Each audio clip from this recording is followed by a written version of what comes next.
"It's a bit out of your depth, honey, Preston." Hayes sneered, his smile as sharp and cold as shattered glass. On the screen, his face was a portrait of arrogant amusement framed by the sunlit deck of his yacht. He leaned into his camera, speaking to the silent black square that represented the unknown participant in his emergency board meeting. "This is a boardroom, not a classroom. The adults are talking now, so I suggest you respectfully see yourself out." A suffocating silence fell over the other dozen participants. They were powerful people, titans of their industry, yet their gazes all darted down, away from their cameras. Their complicity, a heavy, unspoken shame. The black square with the name V. Devereaux remained unmoving, a void of quiet defiance against his tirade. His smile vanished, replaced by a flash of fury.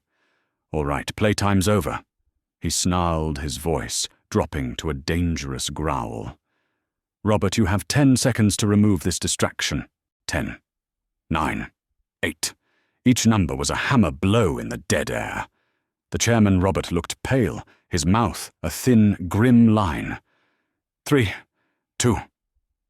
"That will be quite enough, Preston." The chairman's voice suddenly forged from ice, and steel cut through the tension. A stunned silence fell. He then turned his attention, his voice softening, with a deference that was utterly foreign to the meeting. "Miss Devereaux, my apologies for the unprofessional welcome. If you would be so kind." And then it happened.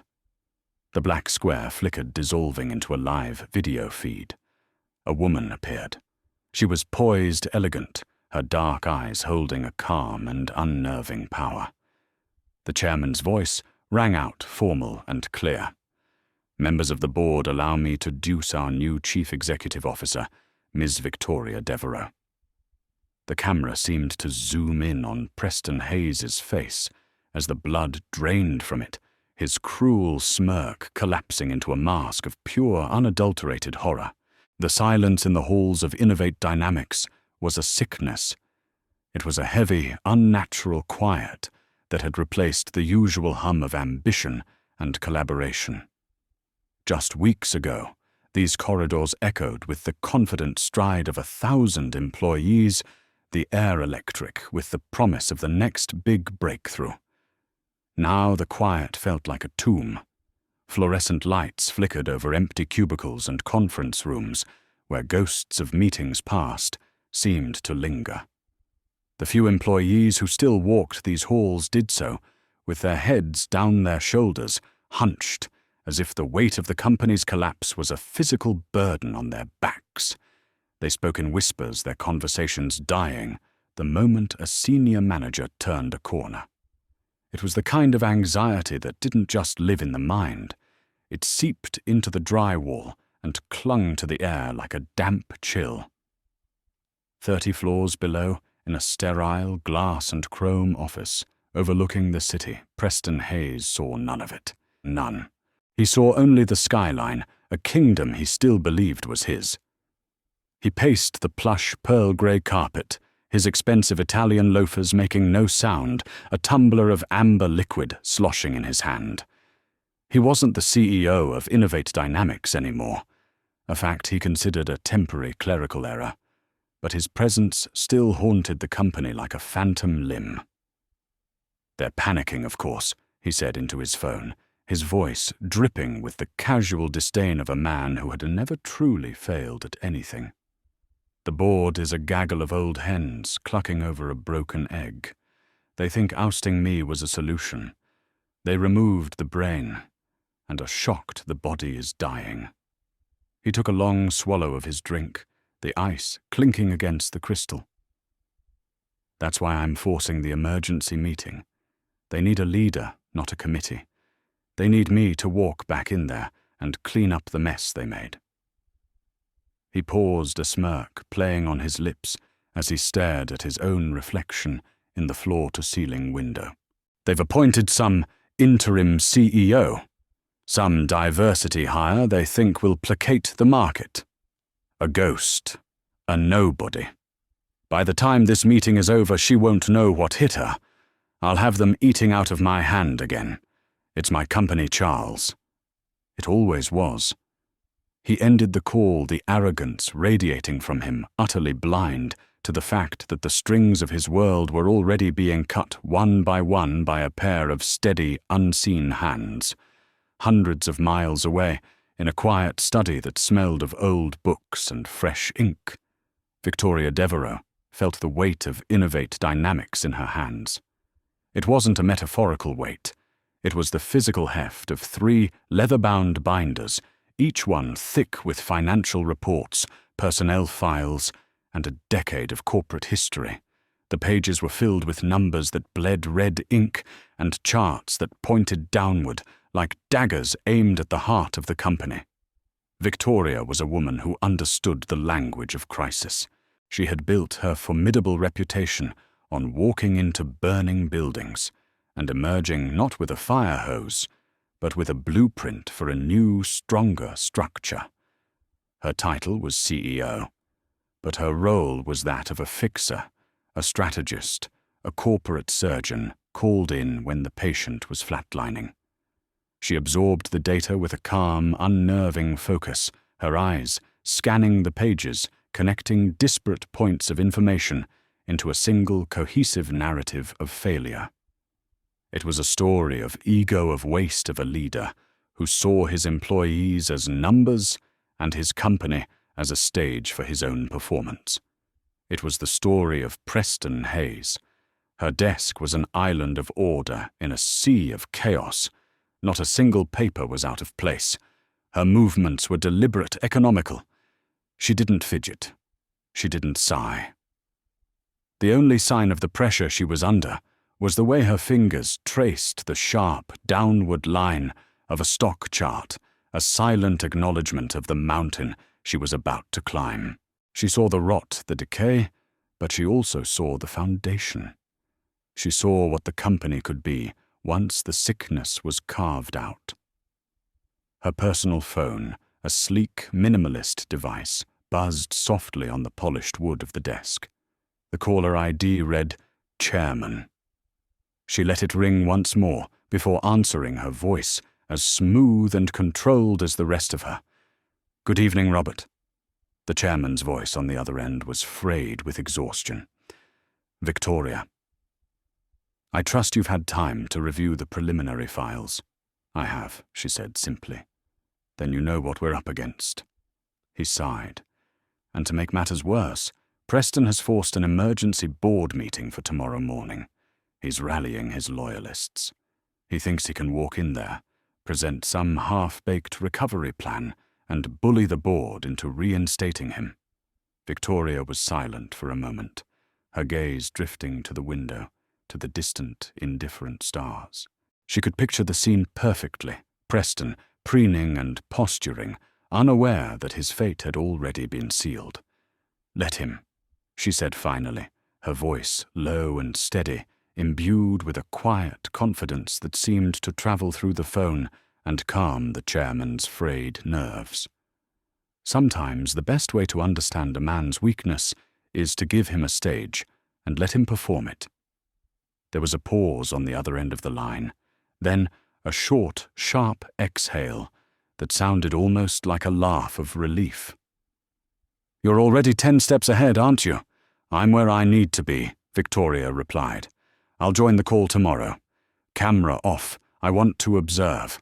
I want to see exactly who I'm dealing with. He won't even know you're there, the chairman confirmed. Oh, he'll know, Victoria said, a subtle, almost imperceptible edge to her tone. Eventually. She ended the call and stood up, walking over to the large window. The city lights glittered below a sprawling galaxy of human ambition and struggle.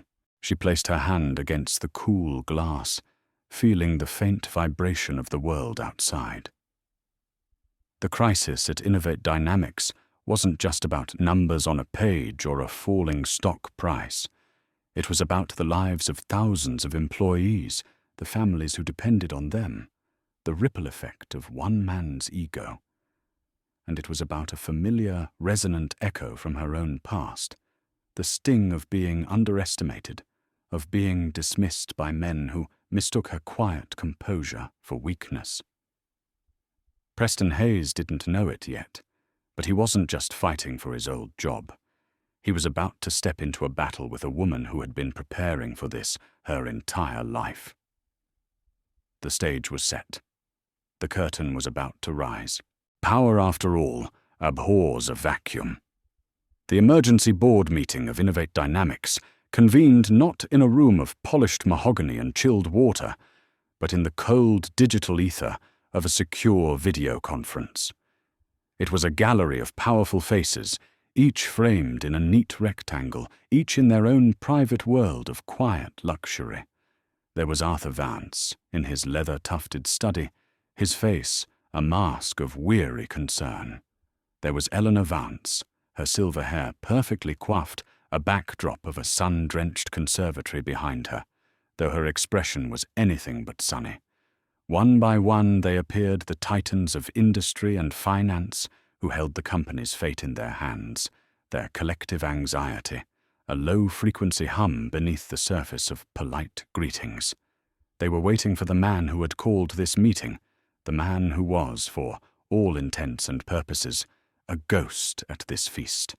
Preston Hayes was the last to arrive, a deliberate act of theatre. His icon flickered to life, revealing him not in a stuffy office, but on the deck of what appeared to be a yacht, the azure water sparkling behind him. He wore a crisp white linen shirt, unbuttoned at the collar, a picture of carefree success that was a calculated insult to the nervous tension gripping everyone else on the call. He let the silence hang for a beat too long, forcing them to wait to acknowledge his control. "Good morning, everyone," he began, his voice smooth as aged whiskey, yet with an undercurrent of iron. "Thank you for joining me. I know this is sudden, but I think we can all agree drastic times call for decisive action, not committee-led hand-wringing." His eyes flickered pointedly toward the chairman, Robert, whose face tightened almost imperceptibly. Preston launched into his presentation. He shared his screen, displaying a series of slick, aggressive slides filled with buzzwords and dramatic projections. He spoke of synergistic realignment and disruptive innovation, the kind of empty corporate jargon he had always mistaken for vision.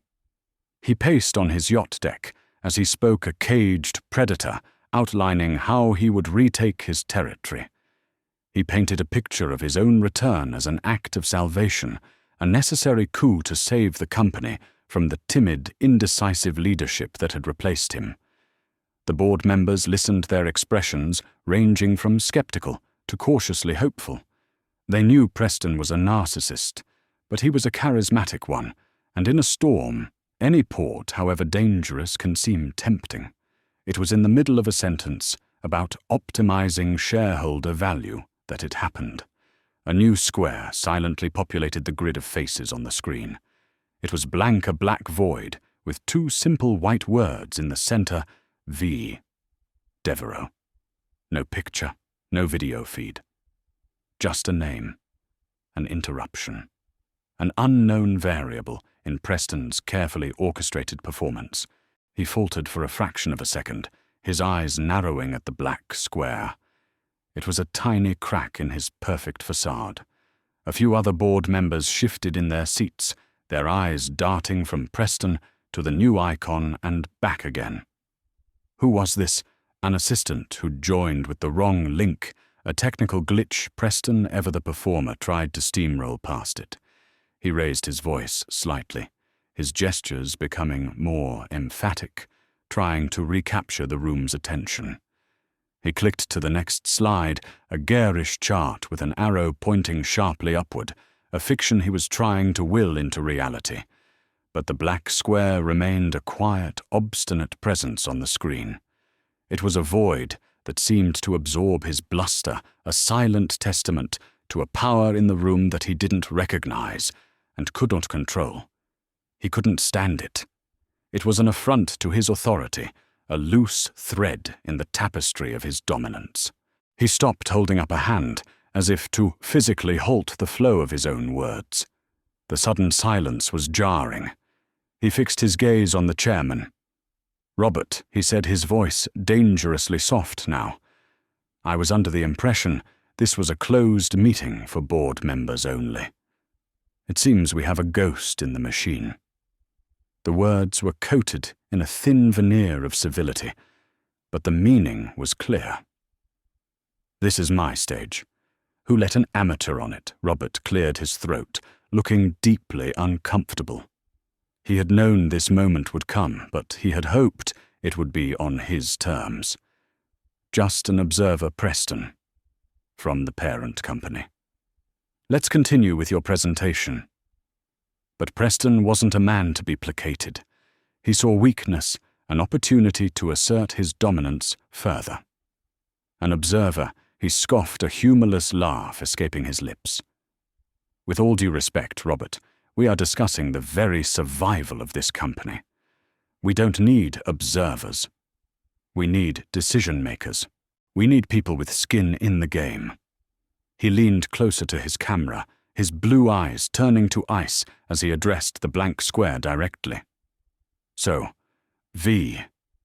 Devereaux, unless you plan on revealing who you are and what exactly you're contributing, I suggest you respectfully see yourself out. The adults are talking. The threat hung in the digital air, a gauntlet thrown down, not just to the unknown participant, but to the chairman and the entire board. It was a raw display of power, a test of loyalty. And in the quiet of her study hundreds of miles away, Victoria Devereaux watched the performance, her face unreadable. She didn't move. She didn't speak. She simply let him expose himself. His arrogance, a bright, blinding light, completely unaware of the darkness that was about to fall. The trap was set. All she had to do was wait for him to take one more step, a bully after all mistakes, silence for surrender. The digital silence that followed Preston's challenge was absolute. It was a vacuum heavy and suffocating, where professionalism and basic decency had ceased to exist. On the screen, a dozen of the most powerful people in the industry suddenly found a deep fascination with their own desks. Eyes that could dissect a financial statement in seconds now refused to meet the camera. Arthur Vance, a man who had famously stared down federal regulators, was now studying a spot on his mahogany bookshelf as if it held the secrets of the universe. Eleanor, who could eviscerate a rival CEO with a single well-placed question at a charity gala, now appeared to be counting the veins on a leaf of one of her orchids. Their stillness was not calm. It was the frozen paralysis of prey, a collective unspoken acknowledgement of the predator in their midst. Their silence was a betrayal, and it made the air thick with shame. Preston let the moment stretch, savoring it. He saw their discomfort, their cowardice, and it fed his ego like gasoline on a fire. He had them. He mistook their fear for respect, their silence for acquiescence, and he took the unwavering, silent black square of V. Devereaux as a sign of terrified submission. He decided in that moment to not just win, but to dominate. To not just dismiss this anonymous observer, but to make an example of her. He leaned back in his captain's chair, the picture of casual power and a cruel, amused smile spread across his face. "You know, Robert," he said, his voice taking on a tone of mock sympathy, "I think I see what's happening here. The parent company probably has some new initiative. A diversity and inclusion program, perhaps." He let the words hang in the air, each one a carefully polished stone aimed at the unseen woman. "I get it. You have to check the boxes. Bring in someone from an underprivileged background. Let them sit in on a big meeting. Give them a taste of how things work in the real world. A little mentorship field trip." He chuckled a low, condescending sound, that was more of a weapon than an expression of humor. And I admire the sentiment truly. We all have to do our part. But you have to understand, this isn't a classroom. This is a boardroom. We're talking about billions of dollars and thousands of jobs. It's a bit out of your depth, honey. The word honey landed with the force of a physical blow. It was a targeted, deliberate act of diminishment designed to strip away any semblance of professional identity from the silent observer, reducing her to a gender and a perceived status. It was the kind of humiliation that was meant to be internalized to plant a seed of doubt that would fester long after the meeting was over. Victoria, in her quiet study, felt the familiar, bitter sting of it. It was the same tone she'd heard 20 years ago from a professor who told her she wasn't cut out for the executive track. The same condescension she'd faced from bankers who spoke to her male colleagues instead of her, even when she was the one leading the negotiation. She remained perfectly still, her hands resting calmly on her desk, her breathing even. She had learned long ago that the most powerful response to a tantrum was a profound and unyielding stillness. She would not give him the satisfaction of a reaction. Her silence, however, only emboldened him. Preston's patience finally snapped. The performance was over. He dropped the pretense of civility and leaned forward, his face a mask of cold fury. "All right, playtime's over," he snarled. He was no longer speaking to the black square, but directly to Robert, the chairman, issuing a final, brutal ultimatum. "Robert, you have 10 seconds. 10 seconds to remove this distraction from our call. If she is still here when I count to 1, I will take it as a final confirmation that this board has lost its spine and its authority. I will disconnect. I will call our largest institutional investors, and I will initiate a hostile takeover by noon. The choice is yours. Protect your little project or protect your company." He held up his hand, his eyes burning with a triumphant fire. 10. The word echoed in the silence. Eleanor Vance flinched. Arthur looked physically ill. 9. Robert, the chairman, looked panicked. His mouth opened, but no words came out. He looked at the black square of V. Devereaux, his eyes pleading. "Do something. Say something. Leave." 8. Preston smiled. He was enjoying this. The power, the fear he was creating. It was what he lived for. 7. 6. The pressure in the virtual room was immense, a physical force that seemed to press down on all of them. Each second stretched into an eternity. 5. 4. Still the black square remained, unmoving, unflinching, a silent, defiant void in the face of his rage. Its silence was no longer submissive. It felt like a challenge. It was an act of silent rebellion that infuriated him more than any shouted retort could have. 3. His smile vanished, replaced by a look of genuine disbelief and anger. Who the hell did this person think they were, too? He was committed now. He had made his threat in front of the entire board. He couldn't back down. The chairman closed his eyes, a look of grim resignation on his face. Preston took a deep, final breath, his voice booming with the finality of a judge passing sentence. 1. Sometimes the quietest voice in the room is the one with the most power. The word 1 hung in the dead air of the conference call, a final, arrogant punctuation mark. Preston Hayes stared into his camera, a triumphant predator waiting for his victim to flee. He expected the black square to vanish. He expected an apology, a disconnection, a surrender. He expected, as he always had, to win. What he did not expect was the voice of the chairman Robert cutting through the silence. And he did not expect the tone.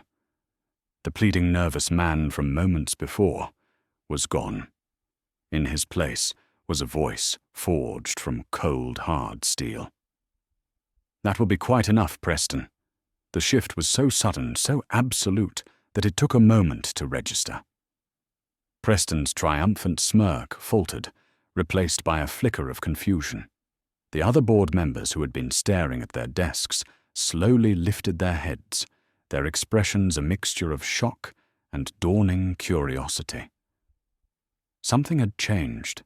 The tectonic plates of power were shifting beneath their feet.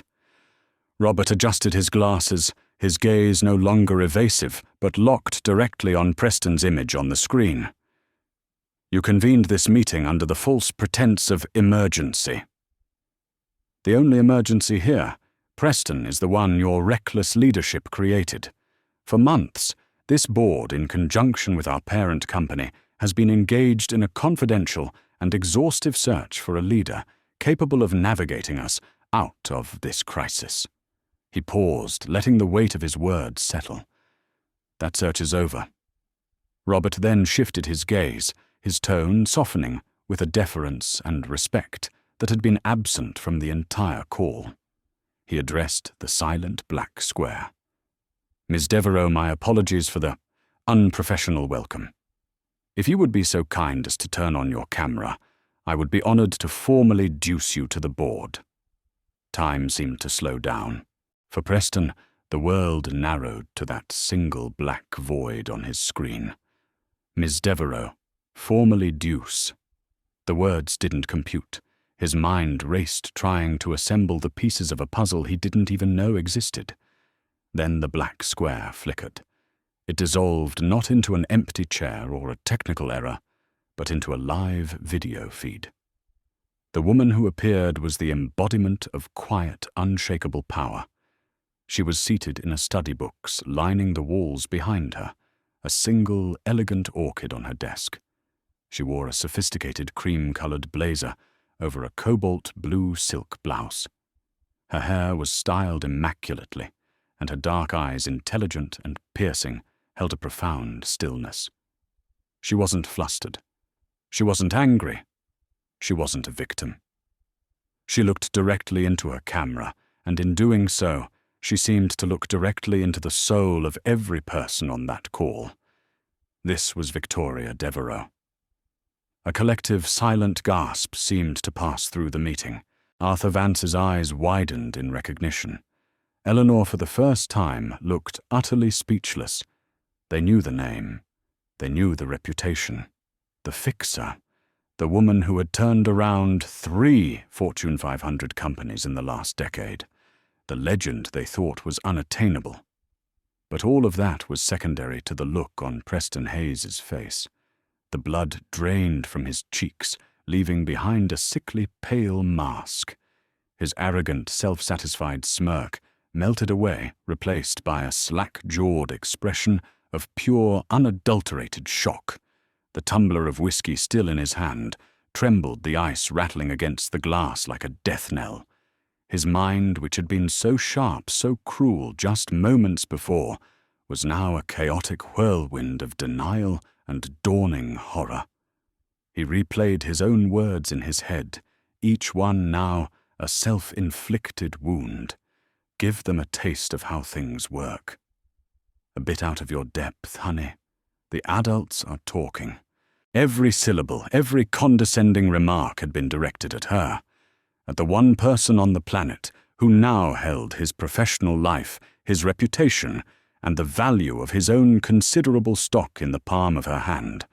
Victoria let the silence sit for a moment longer, allowing the full weight of the reveal to crash down upon him. She didn't look at him with hatred or triumph. She looked at him with something far more devastating, calm professional assessment. It was the look a surgeon gives a tumor right before excising it. Then she spoke. Her voice was even measured and carried an authority that needed no volume to be felt. "Good morning, members of the board," she said, her gaze sweeping across the screen, acknowledging each person, before finally deliberately landing on the frozen image of Preston Hayes. "My name is Victoria Devereux. As of an hour ago, my appointment was ratified. I am the new Chief Executive Officer of Innovate Dynamics. She paused, letting her new title fill the void. Thank you for the candid duction, Mr. Hayes. It has been most illuminating.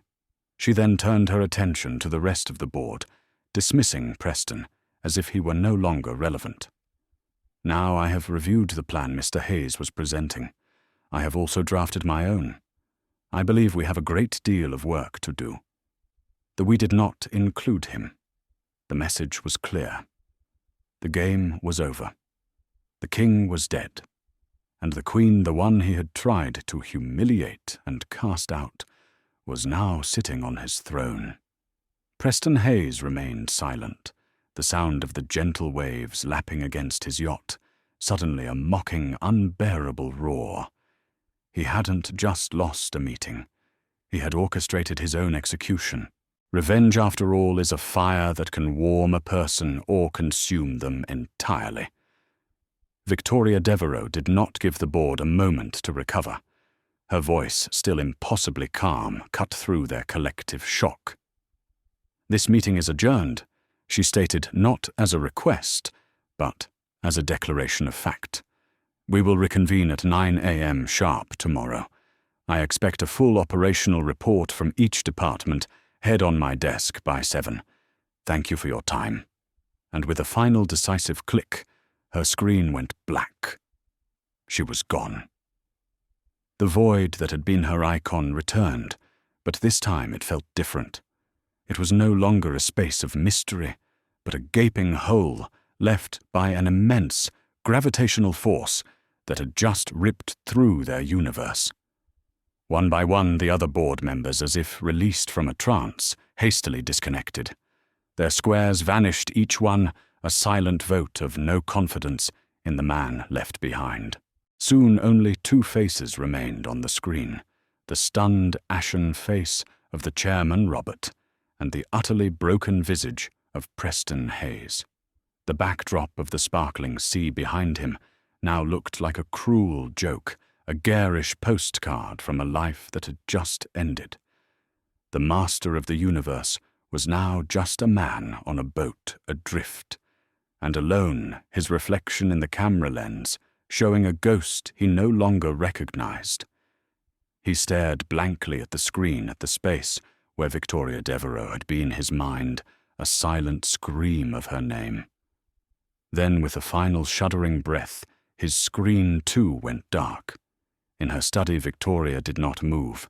For a full minute, she remained seated, her hands folded on the surface of her desk, her posture perfect. The mask of the CIO was still in place, a finely crafted shield of composure. But inside the storm raged. The adrenaline from the confrontation coursed through her veins, a familiar electric hum. It was the feeling that came after every battle, every hard-won victory. But underneath it was the low, dull ache of the initial wound. Honey. The word echoed in the quiet room, a phantom sound. It was so small, so dismissive, yet it was the most potent weapon he could have chosen. It wasn't just an insult.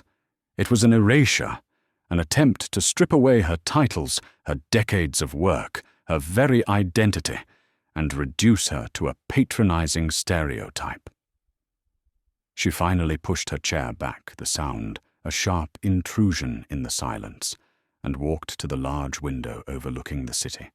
The glittering lights below were a testament to power, to ambition, to the very world she had fought so hard to conquer. She rested her forehead against the cool glass, closing her eyes. And for a moment, she wasn't in her study anymore. She was 28 again, the only woman and the only person of color in a stale, wood-paneled boardroom in Boston. She remembered the scent of cigar smoke and old paper. She remembered presenting a brilliant marketing strategy, her voice clear and confident, only to have the senior partners direct all their questions to her junior male colleague, a boy fresh out of business school who was struggling to keep up. She remembered the burning humiliation of being rendered invisible. She was 35, standing in the office of her mentor, a man she deeply respected, as he told her she was being passed over for a promotion she had earned. "You're brilliant, Victoria," he had said, his eyes filled with a sad, paternalistic pity. "But you can be intense. The board is looking for a more traditional fit." The memories were not a flood, but sharp, distinct shards of glass, reminders of 1,000 tiny cuts she had endured on her way to the top. Preston Hayes was not an anomaly. He was just the latest, loudest echo of a chorus she had been fighting her entire life. She opened her eyes. The past receded, leaving behind not sadness, but a cold, crystalline resolve. The fire inside her was burning hot. The desire for retribution was a living thing, a voice whispering in her ear, telling her to use the power she now held. It told her to obliterate him, to buy out his shares, to dismantle his legacy, to leave him with nothing but the memory of his own catastrophic mistake. It was a tempting thought. It would be so easy, so satisfying. Her phone buzzed, pulling her back to the present. It was Robert. She answered, her voice betraying none of the internal tempest. "Yes, Robert." His voice was a torrent of apology and awe. "Victoria, there are no words. What you did, how you handled that. My God. I'm so sorry you had to endure it." "It's done," she said, cutting off the apology. It was a distraction she didn't need. "Yes, but—" He stammered what comes next. "About Preston. The board is behind you, 100%. You have carte blanche. You want him gone, you want his voting rights, stripped his name, scrubbed from the building. You just say the word. You can crush him. After what he did, he deserves it." The offer hung in the air, a blank check for revenge. The fire inside her roared, urging her to take it. To finally, for once, unleash the full force of her anger on a man who so richly deserved it. She looked out the window again, at the vast, intricate network of lights below. A city. An empire. Built not by a single act of destruction, but by a million calculated acts of creation. And in that moment, she made her choice. "Crushing a man is a single event, Robert." She said, her voice quiet but absolute, the decision settling upon her like a mantle of command. "It's a burst of heat, and then it's over.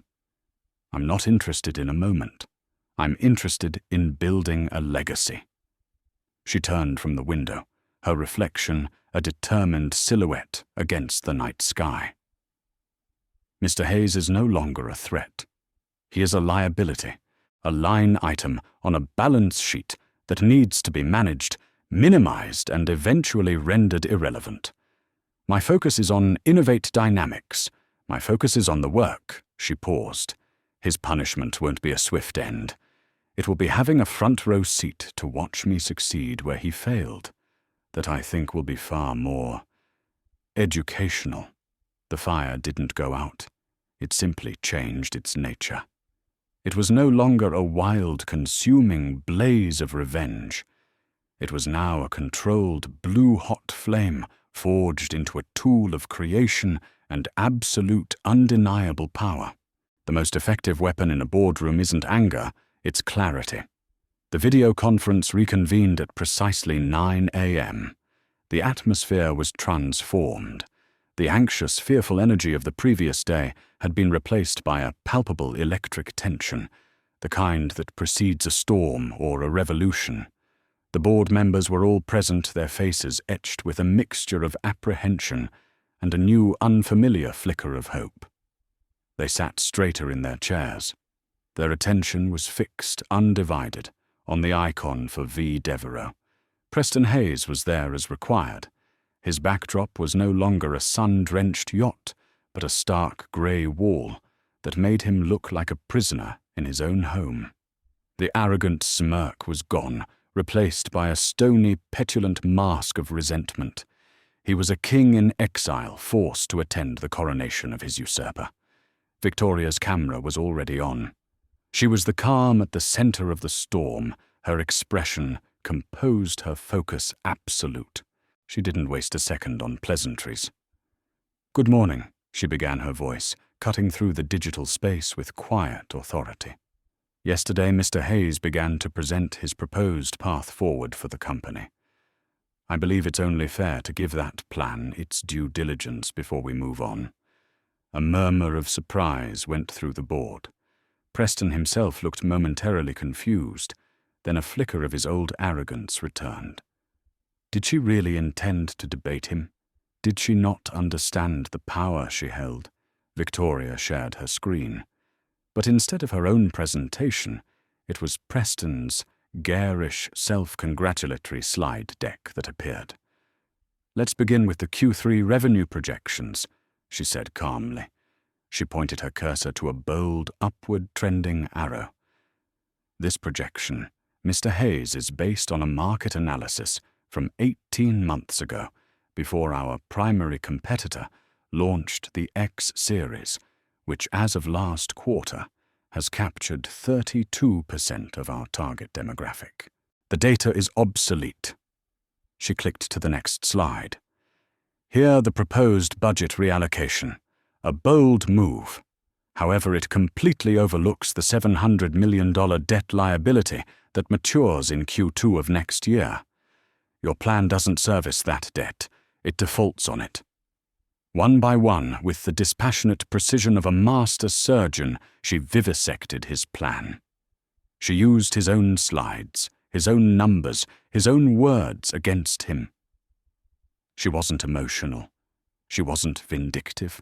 She was simply devastatingly correct.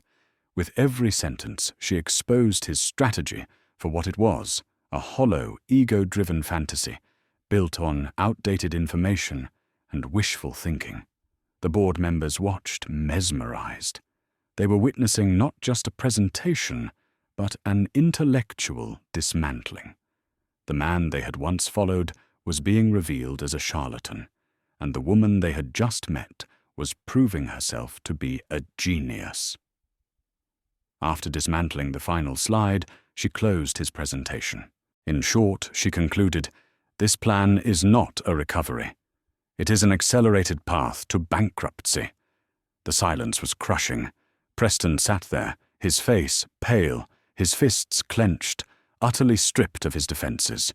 He had no response. Facts were a language he wasn't fluent in. Victoria then shared a new screen.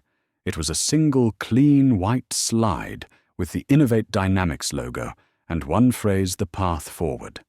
Now she said, her tone shifting a new energy in her voice. "Let's talk about where we go from here."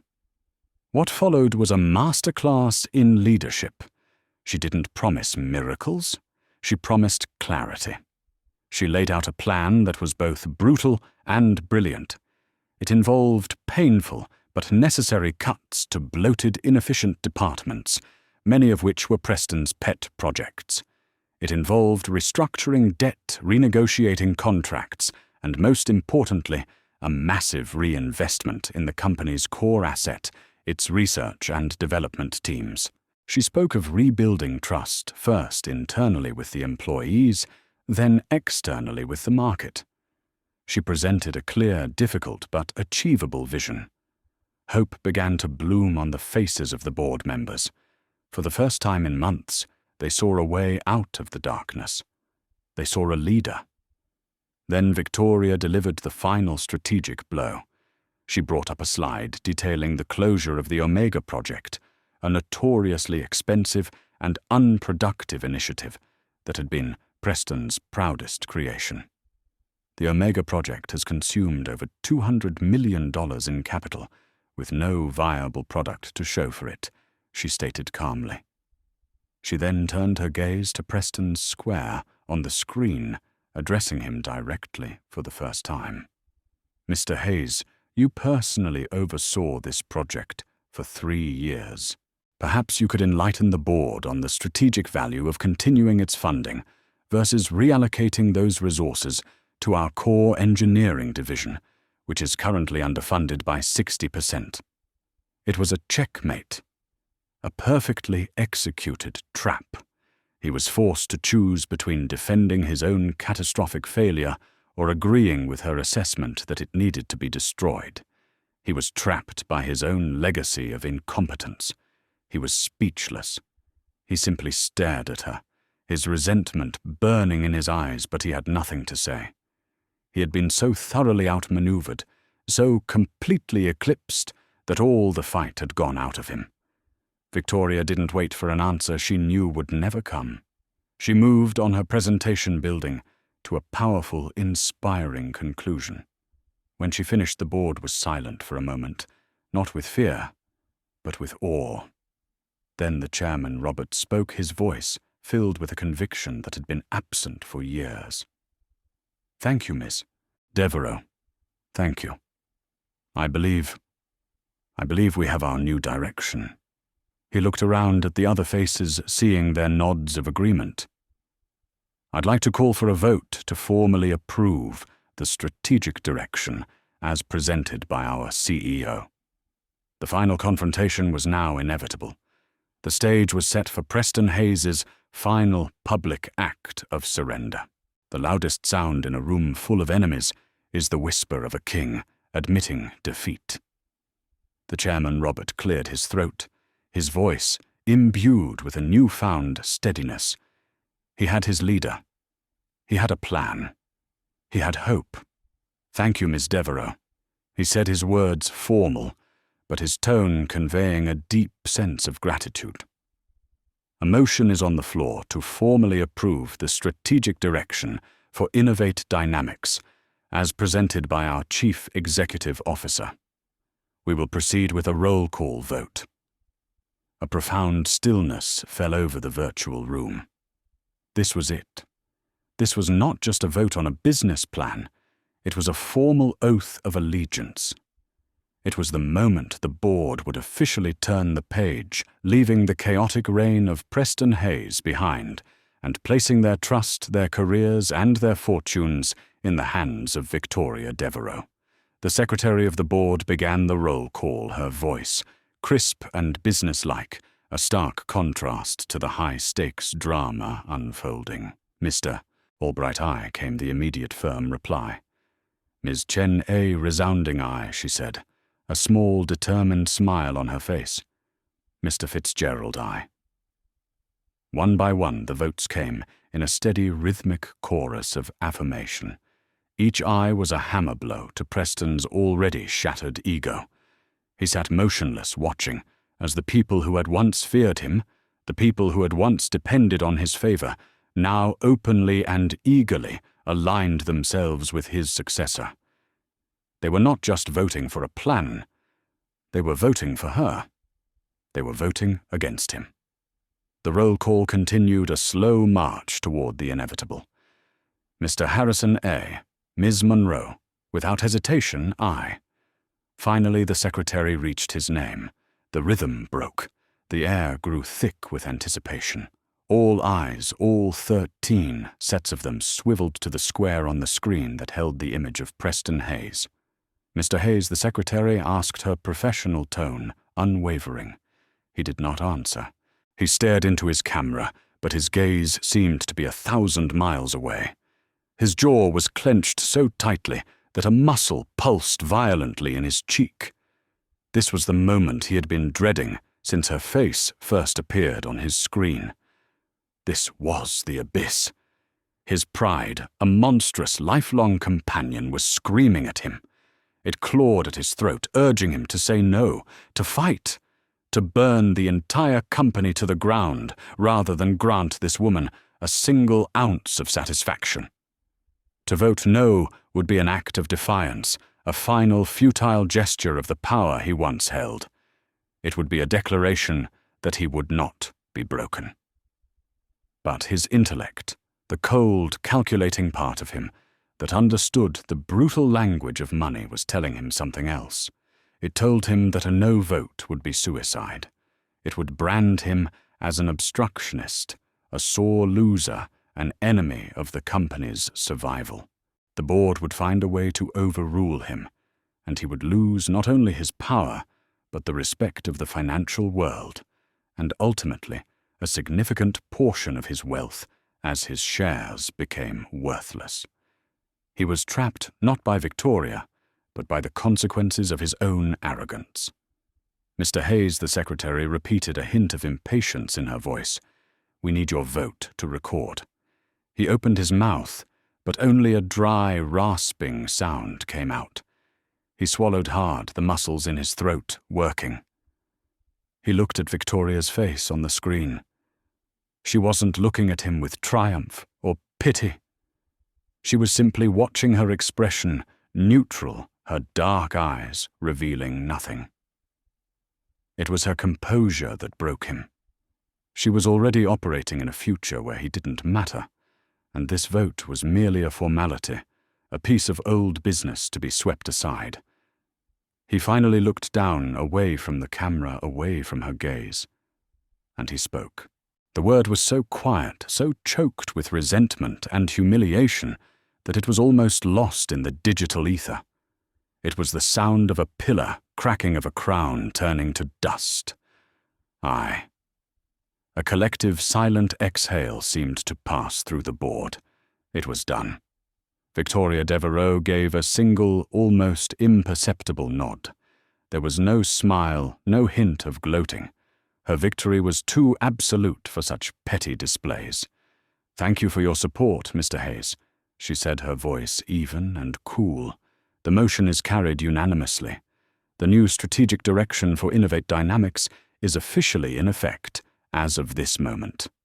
She immediately transitioned her focus already on the work ahead. "My office will be sending out a detailed timeline and key objectives to each of you within the hour. Our work begins now." As she spoke, Preston Hayes's screen went black. He had disconnected without a word, vanishing from the meeting he had started, erased from the future he had once owned. A moment of quiet settled over the remaining members. Then Arthur Vance, a veteran of the board who had been a quiet observer, until now unmuted his microphone. He looked at Victoria, a dry, weary smile touching his lips. Well, he said, his voice laced with an irony that was not lost on anyone. "That's the most productive contribution he's made to this company all year." A few of the board members let out short, sharp laughs of relief. The spell was broken. The old king was gone. And everyone in the room knew with absolute certainty who was in charge now. A legacy is not what you take, it is what you build. 3 months later, the silence in the halls of Innovate Dynamics was gone. In its place was a new sound, a quiet, focused hum of productivity.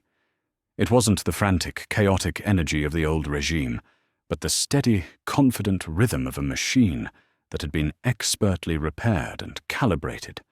Whiteboards in conference rooms once blank or filled with the relics of abandoned projects were now covered in fresh equations and bold new diagrams. In the R&D labs, engineers who had been demoralized and underfunded were now huddled together, their faces illuminated by the glow of prototypes, their hushed conversations filled with the electric spark of genuine innovation. Hope was no longer a distant dream. It was a tangible asset reflected in the renewed purpose in the employees' eyes and the steady upward climb of the company's stock price. The culture had shifted. The fear that had once permeated the building had been replaced by a sense of shared ownership and respect. Victoria Devereux was not a ruler who presided from on high. She was a presence. She walked the labs, she listened in on development meetings, she knew the names of the junior engineers. Her leadership wasn't about grand speeches or performative displays of power. It was in the quiet, daily work of empowering her people and demanding excellence, first and foremost from herself. Miles away in a sleek, minimalist apartment that was a fraction of the size of his former penthouse, Preston Hayes watched this transformation on a flat-screen television. He had been forced to sell the yacht, the sports cars, the monuments to his former life. All that was left was the hollow echo of what he had lost. On the screen, a financial news anchor was speaking with unbridled enthusiasm, and what can only be described as one of the most remarkable corporate turnarounds in recent history. Innovate Dynamics, under the new leadership of CEO Victoria Devereux, has stunned Wall Street today, posting quarterly results that have far exceeded even the most optimistic projections.